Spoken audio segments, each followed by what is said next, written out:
चोरी धोखेबाज भ गेले। परफेक्ट मोबाइल सेंटर लखनऊ बाजार। चोरी धोखेबाज भ गेले।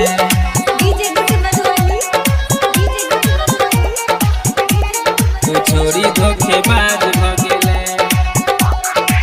गे झूठे के ले प्यार भेलो न लाज, तू छोरी धोखेबाज भ गेले। मिला आबै छलियो छोड़का अपन काज, तू छोरी धोखेबाज भ गेले। झूठे के ले प्यार भेलो न लाज, तू छोरी धोखेबाज भ गेले। मिला आबै छलियो छोड़का अपन काज, तू छोरी धोखेबाज भ गेले। सुन न गे प्यार न करबो, सुन न गे, सुन न गे प्यार न करबो, सुन न गे। छोरी धोखेबाज भ गेले। DJ good Madhubani, DJ good Madhubani. छोरी धोखेबाज भ गेले।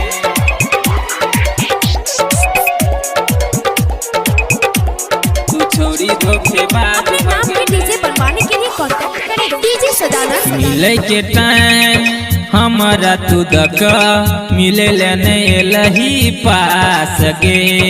हमारा देखा कह दोसरा संगे कह रही छलही तू बात गे। याद न जाइया तो हर दिल से जाए छे ससुर तू हमारा के भूल कर। तोरा फोटो देखली हिल गेले हट हमर हट गे। तोरा बिना भेली सुख का चार, तू छोरी धोखेबाज भ गेले। अब छलियो छोड़ सब अपन काज, तू छोरी दगाबाज भ गेले। झूठे के ले प्यार भेलो न लाज, तू छोरी धोखेबाज भ गेले। तू छोरी धोखेबाज भ गेले। DJ good Madhubani, DJ good Madhubani.